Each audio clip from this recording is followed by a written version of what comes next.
আসসালামু আলাইকুম। আজকে আমি আলোচনা করব ন্যারেশন নিয়ে। একদম বেসিক লেভেল থেকে আলোচনা করব। ন্যারেশন আমাদের সাধারণত 6 থেকে এসএসসি পরীক্ষা, এইচএসসি পরীক্ষা, অ্যাডমিশন টেস্ট, তারপর বিভিন্ন চাকরি পরীক্ষায়ও ন্যারেশন থেকে কোয়েশ্চেন থাকে। তো আমি ন্যারেশন একদম বেসিক লেভেল থেকে আলোচনা করার চেষ্টা করব, যাতে তোমরা এই কয়েকটি ক্লাস করলে ন্যারেশন সম্পর্কে একদম ক্লিয়ার ধারণা পেয়ে যাও। ন্যারেশন কিংবা উক্তি। ন্যারেশনের ক্ষেত্রে সাধারণত 5টি বিষয় চেঞ্জ করতে হয়, সেগুলো আমি আগে থেকেই লিখে রেখেছি।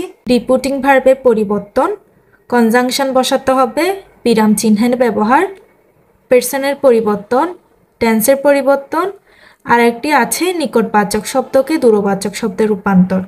এখন তোমাদের মনে প্রশ্ন আসতে পারে রিপোর্টিং ভার্ব কি, কিংবা তোমরা অনেকেই জেনে থাকতে পারো। এখানে আমি একটি বাক্য লিখেছি, he said to me I am happy. সে আমাকে বলল আমি সুখী। রিপোর্টিং ভার্ব হচ্ছে এই সেড, মানে ইনভাইটেড কমার বাইরে যেটা থাকবে ওটাই হচ্ছে রিপোর্টিং ভার্ব। যেটা ইনভাইটেড কমার ভিতরে থাকবে সেটা হচ্ছে রিপোর্টেড স্পিচ।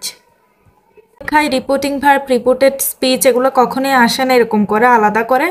আমি জাস্ট এখানে আলোচনার সুবিধার্থে পড়িয়ে দিলাম।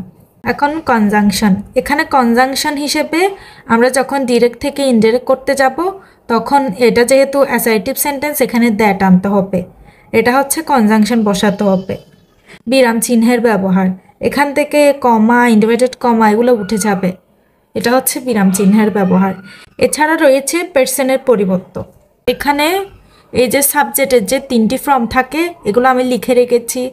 আই এর সাবজেক্টিভ ফর্ম হচ্ছে আই, অবজেক্টিভ ফর্ম হচ্ছে মি, পজিটিভ হচ্ছে মাই। ইউ এর সাবজেক্টিভ ফর্ম হচ্ছে you, objective form you, positive form your. এভাবে করে সবগুলা যেগুলা প্রনাউন রয়েছে ওগুলা কিংবা নাউনও বলতে পারি আমরা, সেগুলো আমি লিখে রেখেছি।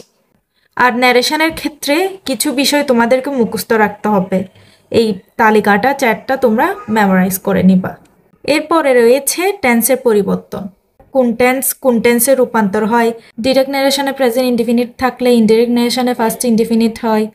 ডিরেক্ট ন্যারেশনে প্রেজেন্ট কন্টিনিউয়াস থাকলে ইনডিরেক্ট ন্যারেশনে ফার্স্ট কন্টিনিউয়াস হয়। এভাবে আমি লিখে রেখেছি, এইগুলোও মেমোরাইজ করার বিষয়।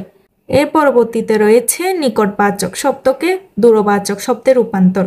এটিকে আমি স্টার মার্ক দিয়ে কেন লিখেছি, এটি অনেক সময় থাকে আবার অনেক সময় থাকে না। যেমন কি এই বাক্যে কোনো নিকটবাচক শব্দ নেই।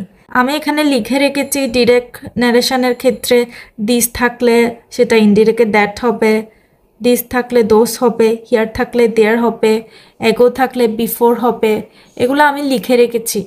তোমরা চাইলে এটা স্ক্রিনশট দিয়ে নিতে পারো, কিংবা তোমাদের যে কোনো গ্রামার বই এগুলো থাকবে। তাছাড়া তোমরা যদি এমনিতে মেমোরাইজ করতে না পারো কোনো অসুবিধা নেই, তোমরা প্র্যাকটিস করতে করতে মেমোরাইজ করে ফেলবা।